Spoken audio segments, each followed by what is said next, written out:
អ្វីដែលយើងត្រូវធ្វើដំបូងគេគឺទទួលស្ដាប់ហើយទទួលគិតជាពិសេសយុវជនហ្មងខ្ញុំតែងតែផ្ដាំថាសូមអ្នកទទួលស្ដាប់ហើយទទួលគិតនឹងគឺជានីតិវិធីនៅក្នុងការចាប់ផ្ដើមឲ្យខួរក្បាលរីកចម្រើន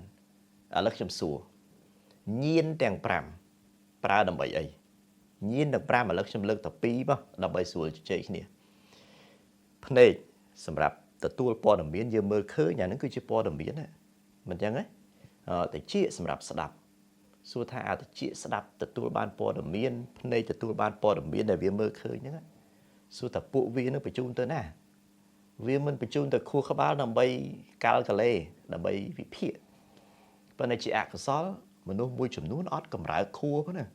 អត់ប្រើខួរក្បាលអាពីអត់ប្រើខួរក្បាលហ្នឹងកន្លងមកធ្លាប់មានអ្នកខឹងខ្ញុំដែរគេថាខ្ញុំមើលងាយគេ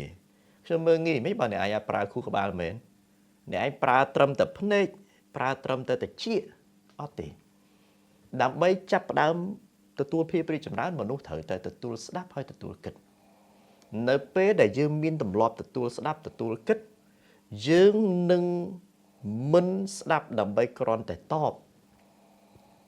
សម្គាល់ខ្លួនឯងអ្នកខ្លះស្ដាប់ដើម្បីគ្រាន់តែតបឯណាស្ដាប់ដើម្បីគ្រាន់តែធ្វើមិនច្រាលទៅវិញណាខ្ញុំមកលើកទឹកចិត្តឲ្យច្រាលទេខ្ញុំលើកទឹកចិត្តឲ្យប្រើខួរក្បាលតាមរយៈភ្នែកតិចដែលយើងទទួលហ្នឹងណាហើយយកទៅបញ្ចូលព័ត៌មាននៅក្នុងខួរក្បាលហើយកិនបំបែកវិភាគវាទៅហើយបន្ទាប់ពីវិភាគខ្ញុំជឿថាមានរឿងច្រើនណាស់ដែលយើងគ្រាន់តែស្ដាប់ហើយទទួលគិតទទួលវិភាគហើយយើងស្ងប់ស្ងាត់យើងអត់ចាំបាច់មានប្រតិកម្មអីទាំងអស់